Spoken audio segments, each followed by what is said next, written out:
In order to work out the individual modes of the major scale, all we have to do is start a new scale that uses only the notes from our original major scale. And to put this into practice, I think it's easier to show you on the piano.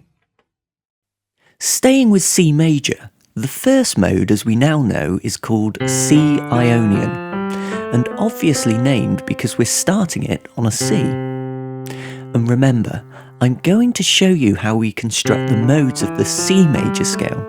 So this is our defined series of notes that all the other modes will eventually come from.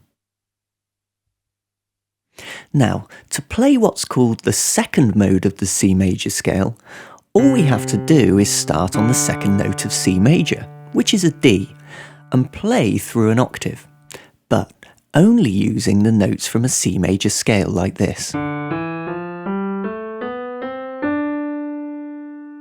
This mode is called D Dorian, and it's the second mode of the C major scale. Once again named because we've started it on a D, which is the second note of our original scale. Starting from the E and only using notes from C major, we can create the third mode of the C major scale like this. This mode is called E Phrygian. Continuing on using this technique, the fourth mode starts from the fourth note, which is an F. And the fourth mode is called F Lydian. The fifth mode starts on a G and is called G Mixolydian. The sixth mode of C major starts on the sixth note, which is an A. And in modal theory is called A Aeolian. And finally, the seventh mode of the C major scale starts on a B, and again only using the notes of C major we'd get. And this mode is called B Locrian. One of the things I discussed earlier was the fact that each of these modes comes with its own unique sound and colour, and hopefully just by hearing them played individually on the piano, you can begin to better understand this.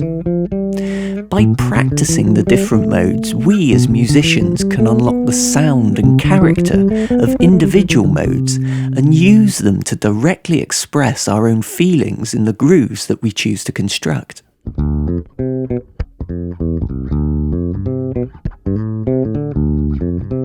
Also, we'll go on to learn that all of these modes, just like with our C major or C Ionian mode, can be represented and linked to a chord.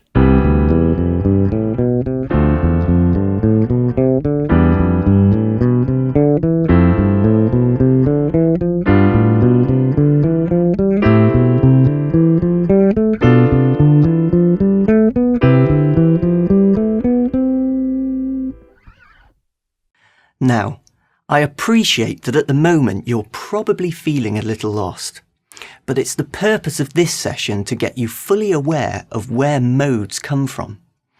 I really suggest that you play this session again until you totally understand the content, and when you have, be proud of all the new knowledge and terminology you've gained from this.